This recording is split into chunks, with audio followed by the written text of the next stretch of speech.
오늘 우리가 같이 공부할 내용은 요한복음입니다. 요한복음이 복음서 중에서 이제 네 번째에 해당하죠. 여러분 먼저 성경을 보실까요? 우리가 같이 공부하고 있는 이 책은 잠깐 내려놓으시고 우리 성경 요한복음을 한번 펼쳐보십시오. 가지고 계신 분들요.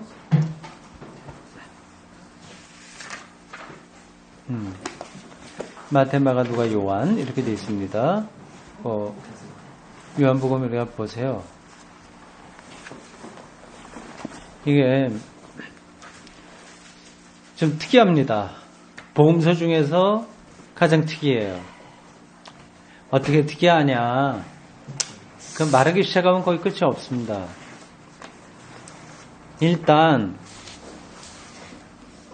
한번 보세요. 여러분 가지고 있는 성경에도 그게 다 나타나리라고 보는데요. 1장 보시고 그 다음에 2장 한번 넘어가 보시고요. 2장 또 3장도 쭉 보시고요. 3장에 보면 예수와 니고데모 이런 얘기가 나와요. 그리고 소제목으로 그는 흥하고 나는 쇠하여야 하리라. 그거 나왔죠? 소제목이요. 예. 어떠세요? 일단 눈에 딱 띄는 게 공간복음서하고 어떤 차이가 있을까요? 마태, 마가, 누가 이거하고 요한복음의 차이가 뭐 여러 가지가 있는데 제가 간단하게 그냥 눈으로 보시라 딱 드러나는 게 있다. 이제 그거를 그런 쪽에서 말씀드리는 거예요. 혹시 눈에 보이십니까? 이 요한복음에만 나오는 이야기가 많은 거예요. 무슨 말인지 아시겠죠? 공간복음에는 거의 비슷한 이야기들이 많이 있어요. 그래서 병행구가 많아요. 병행구가. 그래서 소제목에 보면은 그 밑에 마태복음이 있다면 거기에 마가는 몇 장 몇 절, 누가복음에 몇 장 몇 절 그게 되어 있잖아요. 여기에는 보세요. 거의 그런 게 전혀 안 나온 게 많습니다. 3장이 유독히 더 그런가 보죠? 네, 3장 보면 니고데모 이야기 다른 데 없어요. 그리고 흥하고 쇠해야 된다고 하는 얘기도 없고 하늘로부터 오시는 이도 그렇고요. 4장 넘어가 보세요. 사마리아 여자 이야기도 다른 복음서에는 없는 거예요. 딱 드러나죠? 이게 요한복음에만 있는 게 굉장히 많이 나와요. 여기요. 그러니까 요한복음은 이 공간복음서하고 상관없이 기록됐다고 하는 걸 우리가 알 수 있는 거죠. 근데 공간복음서는 거의 차례가 비슷합니다. 기본적인 구도가. 그리고 병행되는 것이 대부분이에요. 말하자면. 그거 확인 안 해봐도 되겠죠? 아시죠? 네? 거의 병행구가 많습니다. 근데 요한복음만 유독히 다른 복음서에 없는 특별한 자료들이 많이 나옵니다. 그 이유가 뭘까? 그것도 여러 가지로 연구해 볼 만한데 우리는 뭐 그런 것까지 다 얘기할 필요는 없고요. 상식적으로는 보면 요한복음이 일단 맨 나중에 기록됐고요. 그게 90년에서 100년 어간이니까 굉장히 늦게 기록됐습니다. 마가복음은 70년대에 기록됐어요. 70년 어간에. 그러니까 30년 후에 기록된 거예요. 마가복음에 비해서 요한복음은 훨씬 후예요. 그러니까 90년에서 100년 사이라고 한다면 더 늦춰 잡을 수도 있어요. 사실은요. 그러니까 정확하게 몇 년 언제쯤 기록됐는지 다는 모릅니다. 이제 대충 아는 거예요. 어떻게 대충 아냐 하면 그 당시에 있었던 다른 문서들하고 비교해 보면 대충 이제 잡히는 거죠. 그러니까 이제 요한복음은 특별한 어떤 그 공동체를 향해서 기록된 복음서예요. 그 특별한 공동체는 이제 헬라 철학의 상당히 어떤 전이해가 있는 사람들을 향한 그런 거라고 할 수 있습니다. 마태, 마가, 누가 이거하고 그런 차이가 나는 거죠. 근데 1장 한번 보세요. 1장 1절 보면 처음부터 시작이 달라요. 마태복음 시작은 아브람과 다윗의 자손 예수 그리스도의 세계라 그래요. 족보 이야기 나오죠. 그리고 마가복음은 시작이 이제 완전히 다른 거예요.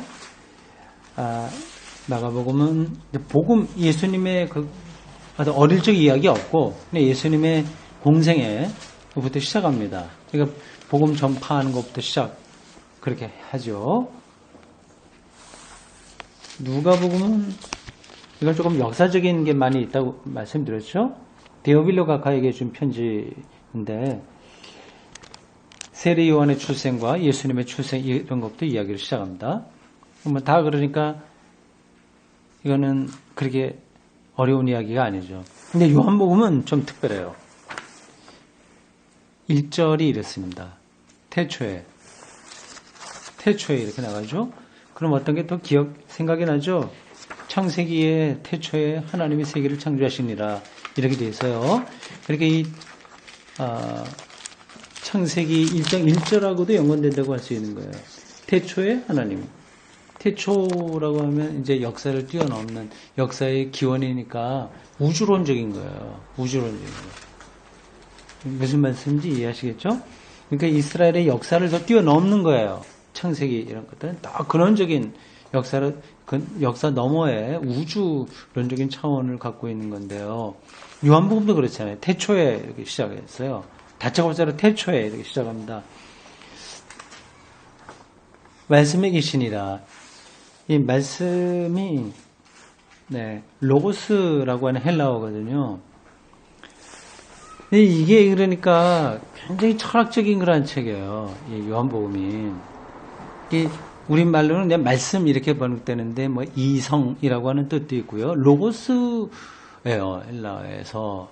근데 이 그러니까 우리가 이러한 요한복음을 이해하려면 헬라 철학이 이야기하는 로고스가 뭐냐를 어느 정도는 알아야 되는 거잖아요. 요건 제가 언제 한번 말씀드렸나요? 로고스에 대해서? 우리가 신약성경 처음 시작할 때 한번 잠깐 말씀드렸나? 어떤가 모르겠습니다. 이 로고스는 그 헬라의 스토아 철학의 중심 개념입니다. 그러니까 플라톤 철학하면 이데아 얘기하잖아요. 이데아. 아리스토텔레스 철학하면은 뭐 진료와 형상 이렇게 좀 얘기하고요. 그래서 이 세계에 있는 진료, 이 자연 이런 걸 굉장히 중요하게 생각을 해요. 근데 이게 기독교가 다 그런데 영향을 받았습니다. 플라톤 철학하고 아리스토텔레스 철학에 많은 영향을 받았어요. 근데 헬라 철학, 고대 철학 중에 또 하나 중요한 게 이게 스토아 철학이거든요. 그 전에 이제 에피큐로스 학파도 있는데 그건 이제 접어놓고 스토아 철학. 그러니까 크게 보면 세 가지가 가장 중요해요. 플라톤 철학하고 아리스토텔레스하고 그다음에 스토아 철학이에요. 플라톤 철학은 이제 플라톤이라고 하는 사람으로부터 시작했고 아리스토텔레스 철학은 아리스토텔레스인데 스토아 철학은 스토아라고 하는 게 사람 이름이 아니라 어느 학파 이름이에요. 거긴 이제 제논 뭐 이런 사람들이 학자가 창시라고 할 수 있습니다. 어려운 말이 아닌데 어떻게 자꾸 사실 뭐 어렵기도 하기도 하고요. 근데 간단하게 말씀드리면 이 스토아 철학이 이야기하는 로고스라고 하는 건 뭐냐 하면 이렇습니다. 그들은 세계가 굉장히 조화롭다고 생각했어요. 그 조화로운 세계를 가능하게 하는 원천적인 어떤 힘을 가리켜서 로고스 이렇게 이름을 붙였습니다. 그러니까 이런 것들이 기독교 신앙하고 좀 어울려요? 어울리지 않습니까? 어울리죠, 분명히. 기독교 신앙으로 얘기하면 이 세계가 조화롭다고 하는 거는 기독교 신앙으로 말하면 하나님의 섭리라고 할 수 있는 거예요. 이 세계가 하나님의 섭리에 의해서 돌아가니까 당연히 조화로운 거죠. 우리 눈에 조화롭지 않아 보이는 것도 그렇게 불일치의 방식으로 조화롭다 이렇게 기독교는 보고 있습니다. 그러니까 이 요한복음 기자가 그 헬라 스토아 철학이 이야기한 그 로고스 개념을 받아들여서 이제 예수님을 그렇게 변증한 거예요. 이게 초기 기독교에서 복음서를 왜 하나만 하지 네 개를 다 선택했을까? 그런 질문을 제가 처음에 우리 신약성경을 공부 시작하면서 말씀을 드렸어요. 근데 정말 이 요한복음까지 같이 복음서로 선택했다고 하는 건 아주 잘한 선택인 것 같습니다. 굉장히 그러니까 기독교가 이렇게 좁은 데 머물러 있는 게 아니라 자기들만 알고 있는 비의적인 신비한 비밀스러운 예수님 고기함에 머무르지 않고 그 신앙을 그냥 세계 전체에 진리하고 소통하는 그러한 데로 끌고 들어간 거예요. 그러니까 과감하게 말씀이 계십니다. 로고스가 있었다고 얘기하는 거예요. 이 로고스가 누구예요? 예수라고 하는 거죠. 왜 그러냐? 그걸 이제 설명하는 거예요. 이게 이런 것들이 왜 중요하냐면 일반 신자들이 신앙생활 하는 데는 직접적으로 뭐 이렇게 도움이 되지는 않습니다. 그리고 몰라도 괜찮습니다. 그러나 이제 기독교가 어떻게 내려왔는지 그런 흐름들을 좀 알면 우리가 퇴행적으로 어떤 작은 세계에 머무르지 않고 기독교 중심을 따라갈 수 있는 거죠. 이 부분에서 이제 제가 말씀드리려고 하는 것은 이겁니다.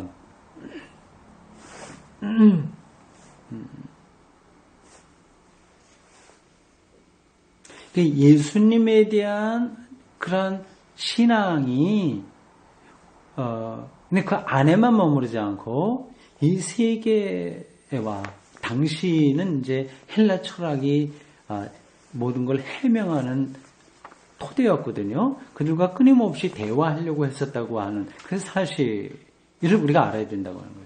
이런 것을 오늘날로 바꾸면 이런 거예요. 진화론 있잖아요. 인간이 진화됐다고 하는 거. 거기 어떤 진화의 능력, 힘들이 이렇게 해서 우리가 있잖아. 법칙들도 있고 뭐 하지 않습니까? 그러니까 그 생물학자들이 그런 얘기를 하면 지금 유전공학하고 뭐 다 연관되는 건데요. 우리가 그들하고 싸울 필요가 없이 그래 너희들이 얘기하는 그 생명의 진화의 메커니즘 그런 것이 바로 성령이다. 그게 바로 그 힘의 실체가 하나님이다. 우리가 그렇게 이야기하면 아무 충돌이 있을 게 없습니다. 물리학에서 얘기하는 뭐 여러 가지 이론들도 다 마찬가지예요. 장이론, 촉근이론, 뭐 여러 가지 등등등등 많이 이야기하지 않습니까? 그런 것에 대해서 성서시대부터 주변에 용감하게 확 터뜨리고 그들과 진리의 차원에서 대화를 했는데 기독교가 그렇게 시작을 했는데 지금 거꾸로 그런 세상과의 대화는 닫아버리고 개인의 어떤 구원의 확신 이런 데만 머물러 있다고 한다면 기독교를 축소시키는 거예요. 서론이 너무 길었습니다. 예, 여러분 가지고 있는 책을 좀 보십시오. 오늘 여기 요한복음에 해당하는 부분이 좀 길어요. 다 하지 않겠습니다. 이거는 자세한 건 여러분들이 나중에 천천히 더 개인적으로 공부하시면 되고요. 핵심적인 것만 좀 시간 되는 데까지 말씀드리겠습니다.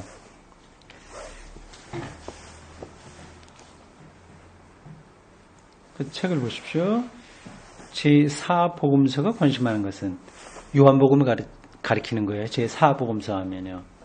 제4복음서 요한복음이 가리키는 것은 관심하고 있는 것은 나사렛 예수에 관한 전승을 완성시키는 것이 아니라고 그랬어요. 요거를 하는 거는 어떤 복음서가 해요? 예수님에 관한 전승을 완성시키는 것은 그건 이제 공간복음서가 하는 거예요. 예수님에 대한 이렇게 전에 내려온 이야기 이걸 전승이라고 얘기합니다. 그건 이제 공간복음서의 관심이에요. 근데 요한복음은 그게 아니라 오히려 그러니까 예수를 하나님의 아들과 주님으로 고백하는 것을 충분하게 발전시키는 것이다. 그렇죠? 아시겠죠? 그러니까 예수님에 관한 전승이 뭐예요? 예수님이 5,000명이나 되는 사람들에게 오병이어로 배부르게 먹였다. 그런 이야기가 교회 안에 쭉 그런 걸 전승이라고 그러는 거예요. 그리고 나면서부터 장애인인 누구를 고쳤더라. 그런 이야기들이에요. 그런 것들, 전승들을 잘 모아서 완성시키려고 하는 것이 아니라 요한복음은 그거 아닌 거예요. 오히려 하나님의 아들과 주님, 주로서 고백하는 것을 충분하게 발전시키는 것이다. 이렇게 발전시키려고 예수님을 로고스라고 표현한 거예요. 그러니까 그 당시에 헬라 철학이 그 유럽을 다 지배하고 있을 때입니다. 그런 것들을 우리가 불편하게 생각할 게 하나도 없어요. 그 철학이라고 하는 것은 세상을 해명하는 하나의 해석학적 통로이거든요. 물리학도 그렇고 모든 과학이 다 그렇습니다. 뭐 그런 것에 대해서 겁낼 필요가 하나도 없어요. 그리고 그런 철학, 과학, 뭐 그런 데서 이야기하는 것에 기독교가 대답할 자신이 없으면 기독교는 진리가 아닌 거예요. 그럼 정말 여러분들 걱정하지 않으셔도 됩니다. 아까 말씀드린 진화론 때문에 기독교가 흔들리지 않으니까 걱정하지 마세요. 충분하게 발전시키는 것이다.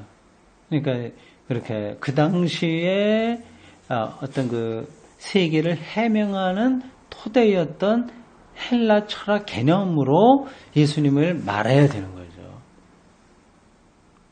참 놀랍죠. 요한복음은 정말 놀라운 복음서입니다. 이런 그 아주 역동적인 진리를 향해서 참된 것을 향해서 아주 역동적으로 나가는 그 힘이 요한복음에 있어요. 그런 걸 지금 다 놓치고 이제 예수님을 교리적으로만 자꾸만 끌어넣어서 이제 그 문제가 있죠. 이 사실은 요한복음 전체에 적용될 수 있는 방법으로 서론이라고 하는 거예요. 프롤로그, 서론 중심에 공식화되어 있다. 그 서론이 1장 14절입니다. 1장 14절. 이렇게 되어 있습니다. 말씀이 육신이 되어 우리 가운데 거하심에 우리가 그의 영광을 보니 아버지의 독생자의 영광이요 은혜와 진리가 충만하더라. 그러니까 복음서가 4개인데 앞에 나와 있는 세 복음서도 나름대로 신학적인 토대에서 기록했지만 요한복음은 훨씬 더 그게 강합니다. 아주 독특하게 아주 그 어떤 편집 의도 신학적 관점을 갖고 기록했어요. 그러니까 아주 철저하게 그런 것들을 지킨 거죠. 1장 14절이 바로 요한복음 전체의 축약이다. 이렇게 보시면 됩니다.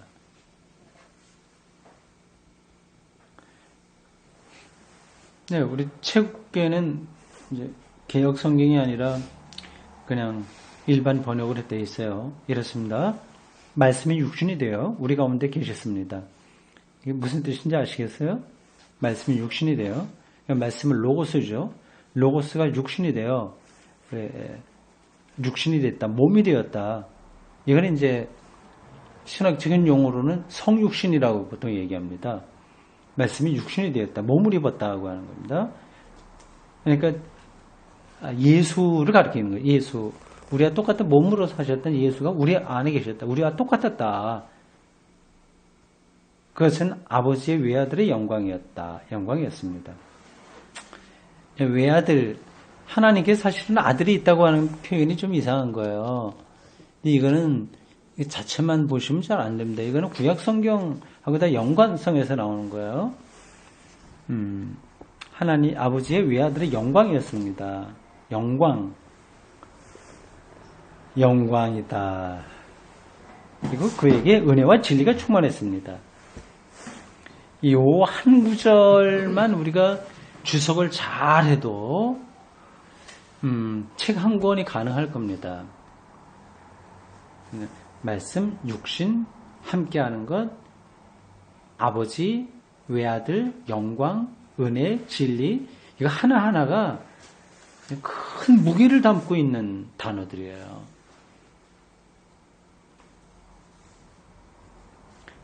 성경을 읽으면서 그런 성서기자들의 그 깊은 영성, 특별히 요한복음은 헬라 철학과의 관계 속에서 이야기를 하고 있는데 우리가 얼마나 따라가냐, 이게 관건입니다. 우리 다 따라가지 못한다고 하더라도 조금씩 그게 있구나, 어떤 세계가 있구나, 그런 거를 조금이라도 눈치를 채고 있으면 되는 거죠. 요한복음은 전체적으로 보아 이 구절을 발전시켰다. 한 구절 1장 14절 꼭 기억해 두십시오. 1장 14절 요한복음 바로 이 구절을 확장시킨 거다. 그래서 생각하시면 된다. 이 복음서의 여러 가지 부분마저 이미 서문에서 다 파악될 수 있다.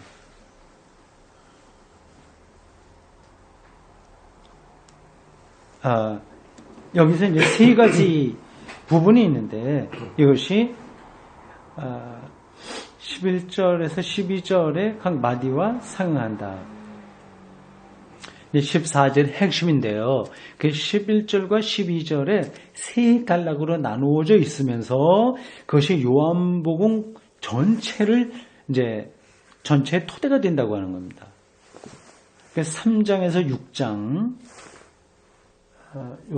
요거는 그가 자기 땅에 오셨으나 11절 앞부분을 얘기하는 거예요. 11절 자기 땅에 오매 예고 전반절이라고 보통 그럽니다. 11절 전반절이 이제 3장에서 6장 사이에 이게 쭉 설명이 되는 거죠. 그 다음 7장에서 12장까지의 내용은 11절 후반절에 해당되는 겁니다. 자기 땅에 오셨으나 근데 11절 후반절에 보면 백성들이 영접하지 않았다. 그러니까 7장에서 12장까지는 어떤 내용이 있을지 감이 잡히죠. 이게 충돌하는 거예요. 안 되는 거예요. 예수님이 이제 거부당하는 거죠. 굉장히 그 체계 있게 요한복음 기자가 전체를 기록하고 있습니다. 그 다음 세 번째 13절에서 17절 17장 13장에서 17장 요거는 이제 영접하지 않은 사람이 아니라 이제는 영접한 사람들에게 어떤 말씀을 하셨냐. 이제 그게 이제 나오는 거죠. 12절 전반절입니다. 12절 전반절. 11절과 12절을 다시 제가 읽어보면 다음과 같습니다. 자기 땅에 오매 자기 백성이 영접하지 아니하였으나 영접하는 자 곧 이름을 믿는 자들에게는 하나님의 자녀가 되는 권세를 주셨으니. 이 11절과 12절에 나와 있는 세 단락이 결국 그것은 14절이 말하는 모든 것인데 요한복음 전체를 총괄하고 있다. 그 얘기죠. 책에 이렇게 기록되어 있죠.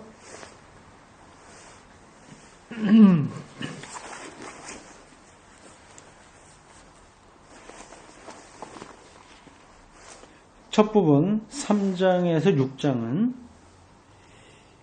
1장 4절에서 언급된 두 개념, 즉 빛과 생명이 중심이고 빛과 생명. 둘째 부분은 위기 개념, 영접하지 않은 사람들에 대한 이야기니까요. 분리와 심판, 즉 7장에서 12장의 논쟁들의 중심이 되는데 이것은 서론인 5절에서 예상된다. 5절에 그렇게 되어 있어요. 그 첫째 부분은 4절 생명이 있었으니 그 생명은 사람들의 빛이라 생명과 빛 이런 개념이고요. 둘째 항목인 7장에서 12장 이걸 영접하지 않은 사람들에 대한 이야기잖아요. 그러니까 그거는 5절이 말하는 어둠을 얘기하는 거죠. 어둠에 깨닫지 못하더라. 12절이 그들이 그를 영접한 사람들이라고 선언하고 있는 사람들은 14절과 16절에서 말하는 자들이다. 14절과 16절. 14절이 요한복음 전체의 축약이라고 말씀드렸는데요. 14절과 16절에서 말하는 자들이다.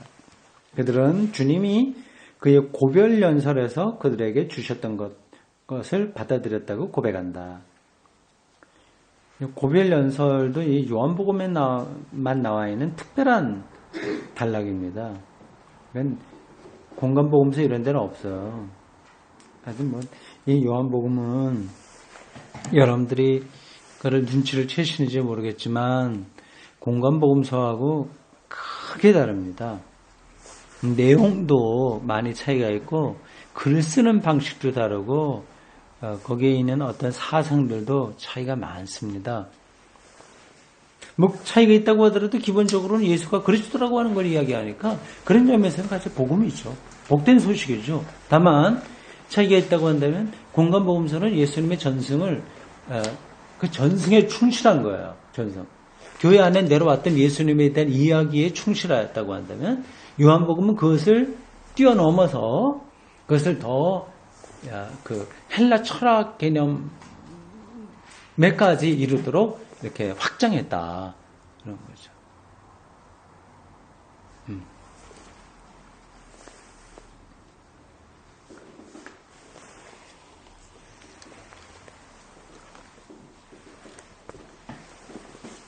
그 다음 보겠습니다.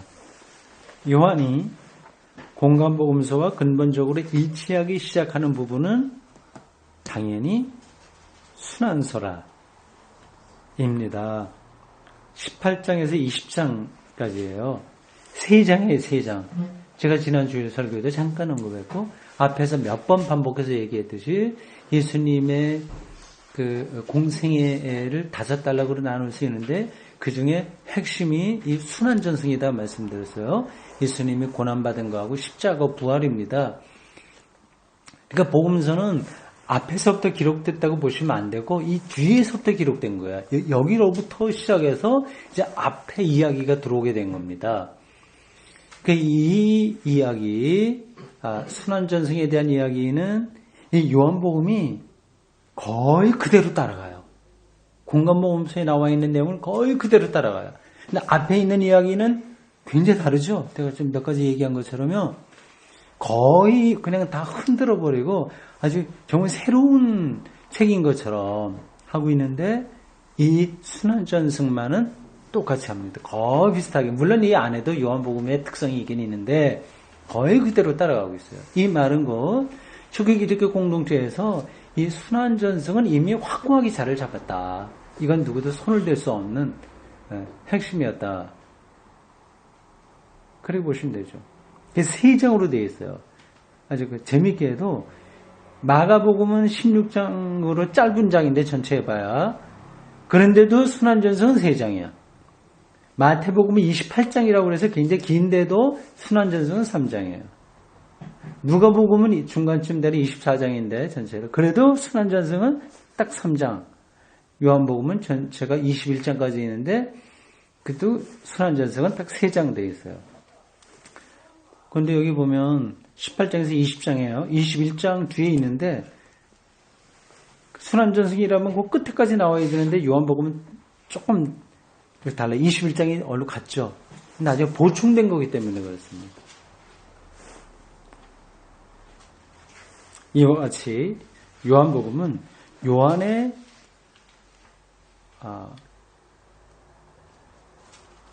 고백에 보다 추상적인 설명이 이 점에서 다시 한번 발생했던 것의 간단한 이야기여야 한다는 것을 분명히 시사한다. 번역을 이렇게 해서 조금 잘 들어오지 않죠? 그럼 그냥 넘어가면 되겠습니다. 어쨌든 이 단락에서 이야기하는 것은 요한복음이 그 앞부분까지는 거의 공간복음서하고 차이가 많은데 이 순환전승에서는 거의 일치하고 있다. 그래서 생각하시면 됩니다. 동시에 요한의 순환사화, 순환전승, 순환이야기 그렇게 다 이해하시면 됩니다. 순환사화는 공간복음서의 경우에서보다 더 효율적으로 요한복음의 모든 부분을 이렇게 끌어가고 있다. 그러니까 요한복음은 훨씬 더 신학적으로 세련된 사람이 썼다고 하는 걸 알 수 있는 거죠. 훨씬 더 기독교 신앙을 철학적으로 변증할 준비가 돼 있는 사람이 쓴 겁니다. 그가 누굴까요? 이제 요한이다 얘기하는데 예수님의 사도인 요한은 아닐 거고요. 아주 후기는 아니죠. 90년에서 100년 사이에 있었던 초기 기독교 집필가라고 할 수 있습니다. 훨씬 더 효율적으로 요한복음의 다른 모든 부분을 끌어가고 있다. 이것은 시간에 관한 간단한 언급으로서 이루어졌다. 그 때라고 하는 게 굉장히 여기 요한복음에는 강조되고 있어요. 순환의 문제가 결국 예수님의 때와 연관돼서 요한복음 전체를 끌어가고 있다고 하는 겁니다. 좀 복잡하죠? 때, 시간, 때, 이거는 여기만이 아니라 신약 성서만, 요한복음만만이 아니라 사실은 신구약 성서 전체의 중요한 개념입니다. 이 용어가 영어로 이 때를 hour 혹은 time 하는데 이게 서로 뜻은 조금 차이가 있겠죠. 이것은 결정적인 구절에서 예수가 지향하고 있는 목표를 언급한다. 요한복음의 몇몇 구절이 예수님의 때를 순환전승과 연관시켜서 설명하고 있다고 하는 겁니다. 또 요한복음 전체가 이 목표를 향해서 움직인다고 하는 것을 보여준다. 아시겠죠? 이 때를 향해서. 카이로스라고 하는 그런 말로도 할 수 있어요. 때, 하나님의 때예요. 요한복음이 그쪽을 향해서 나가고 있는 거죠. 이것은 전체 부분 2장에서 7장을 소개하는 일종의 서문이 2장과 7장 1절에서 13절 12장과 고별사 결론에서 분명하다. 중간중간에 그런 것들을 암시하고 있는 거예요. 암시할 뿐만 아니라 그걸 정확하게 지적하고 있는 거죠. 그 때, 예수님의 때에 대한 겁니다. 이러한 진행은 2장과 13장에 나오는 축제잔치 대주에서 가장 강하게 나타난다. 전자는 아직 내 때가 오지 않았다라는 구절로 나타나고 후자는 내 때가 왔다는 그런 문장으로 나타난다.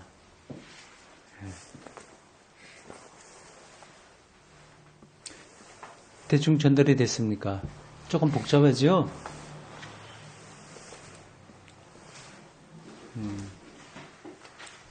우리 서론 부분을 같이 읽은 거예요. 그 다음에 내용을 우리가 조금 시간 되는 때까지 살펴볼까 합니다. 요한복음을 이 베스터만이 전체적으로 4항목으로 구분했습니다. 4항목이에요. 4단락이라고도 할 수 있습니다. 첫 번째는 프롤로그, 서론이에요. 서론. 1장 1절에서 18절입니다. 여러분, 제가 앞에서 확인한 구절들입니다. 1절에서 18절이에요. 대단히 사변적인, 관념적인 철학 용어를 통해서 요한복음이 앞으로 나가야 될 방향을 여기서 제시하고 있습니다. 태초에 말씀이 계시니라 하면서 쭉 빛과 어둠, 예수님이 몸을 입고 땅에 오시고 그리고 말씀이 육신이 되어 그분에게 나타난 영광을 우리가 보았다. 그런 표현까지 나옵니다. 그 구절을 한 번 더 봐야 되겠네. 아까 제가 1장 14절이 요한복음 전체 축약이라고 했어요. 말씀이 육신이 되어 우리 가운데 거하심에 우리가 그의 영광을 보니 아버지의 독생자의 영광이요 은혜와 진리가 충만하더라.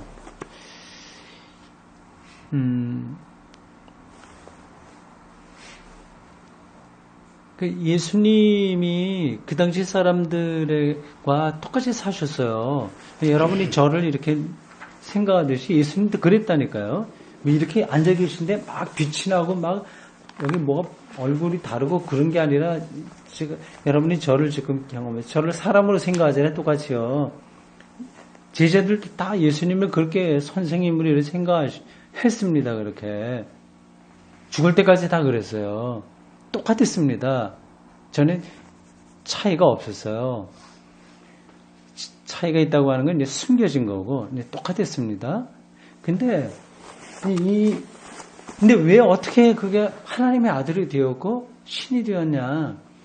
예수님에게서 그들이 영광을 보았다고 하는 겁니다. 영광을 경험한 거예요. 살아있을 때는 못했죠. 나중에 그 경험이 된 거예요. 근데 부활 경험이죠. 예수에게 나타난 어떤 생명의 원천, 그걸 경험하고, 그런 경험에서 다시 예수님과 같이 생활했던 공생의 여러 가지, 이거를 되돌아보니까, 바로 거기에 다 하나님의 뜻이 나타난 거구나 하는 거를 뒤늦게 알게 된 거죠. 이런 구절들이 다 그런 이야기를 하는 겁니다. 말씀이 육신이 돼요. 그러니까 로고스, 이건 태초에 있는 건데, 이게 예수가 세계를 조화롭게 하는 근원으로서의 로고스셨고, 언어셨고, 말씀이셨고, 태초에 계셨고, 근데 그 로고스가 우리와 똑같은 몸을 이루어서 우리와 같이 형제처럼 혹은 스승과 제자처럼 이렇게 지내셨는데 우리가 그의 영광을 보았다. 그에게 영광을 보았다. 하나님의 영광이죠. 그 영광을 봤는데 이 영광이라고 하는 게 이제 독사라고 하는 헬라어거든요. 하나님의 현현을 갖다가 이제 영광이라고 합니다. 그는 거룩한 두려움이기도 한 거고요. 그 영광이 어떤 물체로 우리가 말할 수는 없는 거예요. 하나님의 하나님 되심, 하나님의 절대성이 드러나는 어떤 힘, 사건, 그런 걸 이제 영광이라고 합니다. 예수님에게서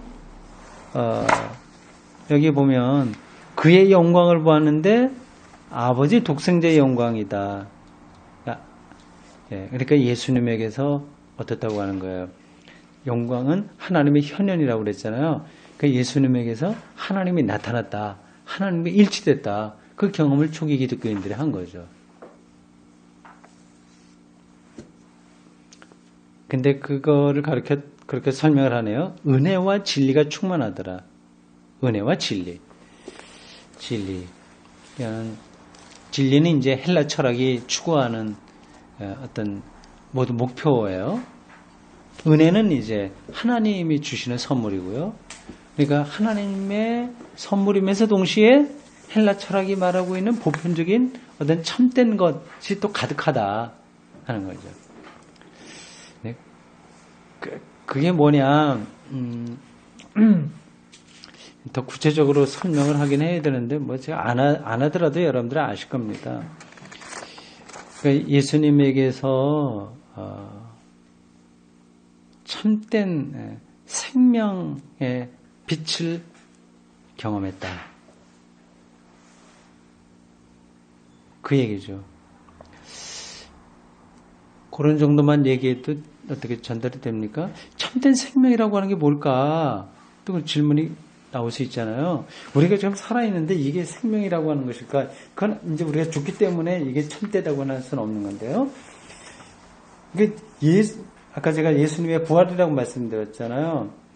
도대체 그들이 경험한 게 뭐기에 죽어야 될 우리의 생명이 참된 생명에 들어갔다고 얘기한 것일까? 그런 걸 좀 생각을 해보시기 바랍니다. 이건 한두 마디로 다 끝날 문제가 아니라서 제가 여기서 더 길게 끌지 않겠습니다. 다시 내용 개요를 보십시오. 1장 1절에서 18절 이게 서론 부분이고요. 두 번째는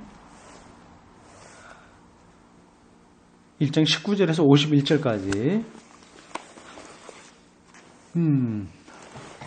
요거를 이제 레스트만은 이게 뭐라고 얘기했는지 모르지만 번역으로는 그냥 서론이라고 되어 있네요. 1번은 서설, 2번은 서론.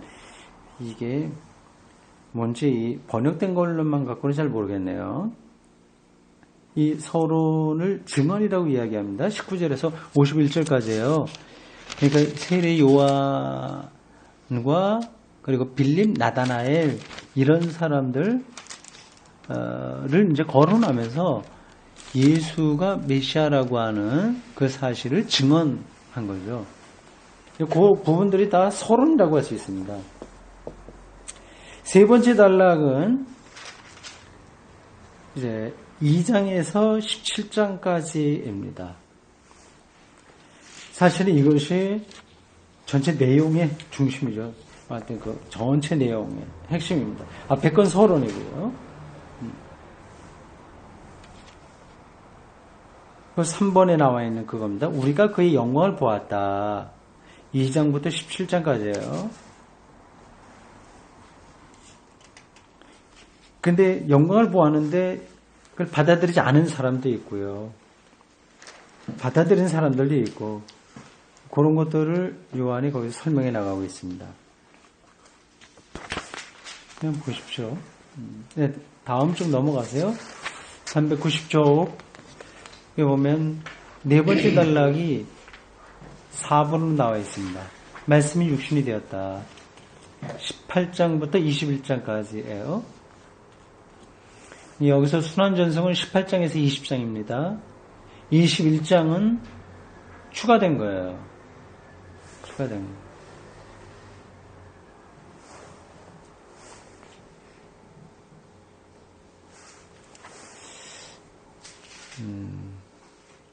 그 책은 그렇게 덮어두시고요. 이거는 또 복잡해가고 지금 더 우리가 따라가기 힘들고 이 요한복음을 조금 성경을 직접 조금 보도록 하겠습니다. 한 5분 남았으니까 조금 성경을 직접 보고 좀 설명을 하겠습니다. 이 1장부터 21장까지 되어 있습니다. 우리는 지금 이렇게 편하게 성경을 읽고 있지만 옛날에는 이게 불가능했어요. 성경이 어디에다 기록되어 있을지 아시죠? 파피루스에 기록됐어요. 그건 잠깐 있으면 썩어서 없어지는 거고요. 옛날에는 글자 모르는 사람이 더 많았습니다. 문맹자들이 훨씬 많았기 때문에 써놔야 사실 읽을 사람들이 별로 없었어요. 어떤 학자들은 예수님도 문맹이었을 가능성이 많다 얘기를 하는데 여러분은 어떻게 생각하세요? 그러니까 그 당시에는 99%가 문맹자였다고 합니다. 근데 예수님은 목수의 아들이었으니까 그냥 노동자의 아들이라서 글씨를 따로 배우지를 못했을 거예요. 일반적으로 본다면 그 당시 이제 문자를 쓴다고 한다면 뭐 왕족이나 귀족이나 또 제사장이나 특수그룹 위주로 하는 건데요. 예수님이 뭐 직접 문자를 배우지 못하셨다고 하더라도 그것 때문에 뭐 문자를 모른다고 말할 수는 없고 아무리 노동자의 아들이었다고 하더라도 배우려면 배울 수 있는 거고요. 그 공감모험서 이런 데 보면 예수님께서 회당에 들어가서 성경 가져와라 그래서 읽으셨다고 그런 말씀 나오지 않습니까? 그 현장에서 가늠한 여자 뭐 이렇게 판단할 때 뭐 예수님이 입 딱 다물고 이제 글자를 쓰셨다 뭐 그런 간접 증거도 있긴 있고요. 우리가 지금 쉽게 성경을 읽지만 초기 기독교에서는 성경을 읽는 사람들은 아주 소수였어요. 쓰기도 힘들었고요. 처음에 파피루스에 썼다가 이제 그게 다 없어졌고 사본만 좀 남아 있습니다. 그러니까 1장에서 21장까지 이렇게 긴 작품을 쓴다고 하는 거는 이건 대단한 노력이 아니면 불가능한 거라는 이야기입니다. 1장은 우리가 아까 좀 이야기를 충분히 좀 했고요. 좀 넘어가서 좀 재미있는 부분으로 한두 가지를 제가 말씀을 드리겠습니다.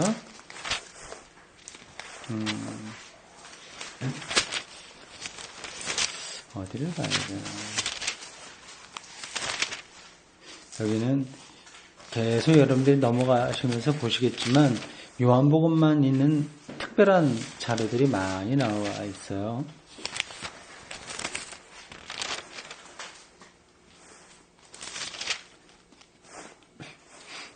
특별히 여기 요한복음에는 나는 뭐뭐다 라고 하는 그런 전형적인 정형화된 문장들이 많이 나옵니다. 14장 보세요.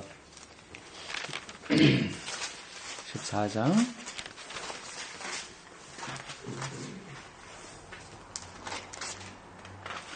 14장 6절에 보면 예수께서 이르시되 내가 곧 길이요 진리요 생명이니 나는 길이다. 나는 길이요. 이제 헬라어로 보통 에고 에이미 에고 이건 나라는 뜻이거든. 에이미 뭐뭐다. 이 I am이라고 뜻입니다. 요한복음의 아주 특징이에요. 공간복음서에서는 그런 이야기가 거의 없다고 봐야 됩니다. 그러니까 나는 뭐뭐다. 예수님이 뭐 딱 드러내놓고 나는 뭐 빛이다 뭐다 그렇게 말씀하셨겠어요. 그 직접 말씀하지 않으셨죠. 그러니까 공간복음서에서는 이제 그런 이야기들을 하지 않은 거고, 이 요한복음은 그 전승을 그대로 다시 완성시키려고 하는 목적이 아니라 더 펼쳐서 변증하는 게 목적이기 때문에 이런 방식으로 이야기를 하는 겁니다. 15장 넘어가 보세요. 15장 1절에 보면 나는 포도나무요 내 아버지는 농부라.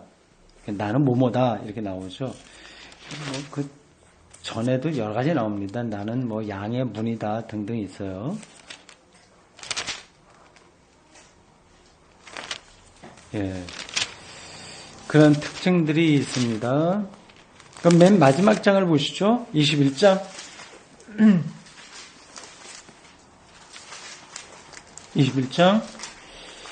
21장 들어가기 바로 직전 구절 20장 30절 보시면 이렇습니다. 예수께서 제자들 앞에서 이 책이 기록되지 아니한 다른 표적도 많이 행하셨으나 31절 오직 이것을 기록함은 너희로 예수께서 하나님의 아들 그리스도이심을 믿게 하려 하며 또 너희로 믿고 그 이름을 힘입어 생명을 얻게 하려 함이니라. 이거 보면 느껴지시죠? 이거 글이 끝나는 거예요. 문장이. 이거를 다 이제 끝났는데 다시 21장에 가면 그 후에 예수께서 디베라 호수에서 두두두두 하고 좀 나옵니다. 그러니까 원래 요한복음 기자가 기록한 거는 20장까지만이라고 할 수 있어요. 근데 오리지널은 다 남아있지 않으니까 나중에 사본이 나오면서 이거를 이제 그 뒤에 어떤 익명의 어떤 사람이 21장을 보충한 거죠. 아, 그럼 뭐 성경이 좀 완벽하지 못하네. 뭐 누가 아무나 넣고 빼고 했다고 한다면 좀 그렇지 않냐. 그렇게 염려하실 분이 있을지 모르겠는데 그렇게 염려하지 마세요. 그러니까는 그만큼 성경이 살아있다고 하는 얘기입니다. 그리고 자기가 마음대로 넣고 싶어서 넣은 게 아니에요. 이건 충분한 검토와 그 공동체의 약속 아니면 그런 검증 그걸 통해서 들어온 겁니다. 그렇기 때문에 21장이 이 안에 보충되었다고 해서 요한복음에 어떤 그 문제가 있는 게 아니다 생각하시면 되겠습니다. 어떻게 요한복음 조금 특징이 좀 전달이 됐나요? 예, 아직 그냥 뭐 조금 우리가 맛본 건데 여러분들이 천천히 한번 읽어보십시오. 아주 확실하게 구분이 되는 그런 제4복음서라고 할 수 있습니다. 기도하겠습니다. 주님, 오늘 이렇게 늦가을 수요일 저녁에 주님의 말씀을 사모하는 믿음의 식구들이 함께 모여서 요한복음을 더 잘 읽고 이해하기 위한 공부를 했습니다. 태초에 말씀이 계시니라는 그러한 요한복음 기자의 첫 음성을 듣습니다. 그 말씀이, 그 로고스가 주님이심을 저희도 믿습니다. 우리 개인적인 삶과 이 우주의 모든 하나님의 섭리가 충만함을 또한 저희가 믿습니다. 그러한 것들이 예수를 통해서 이루어졌음을 믿습니다. 우리의 삶을 주님께서 주장해 주옵소서. 남아있는 한 달여 금년 한 해 동안 우리의 삶 속에 하나님의 생명과 빛이 충만하기를 간절히 원하며 예수님의 이름으로 기도드리옵나이다. 아멘.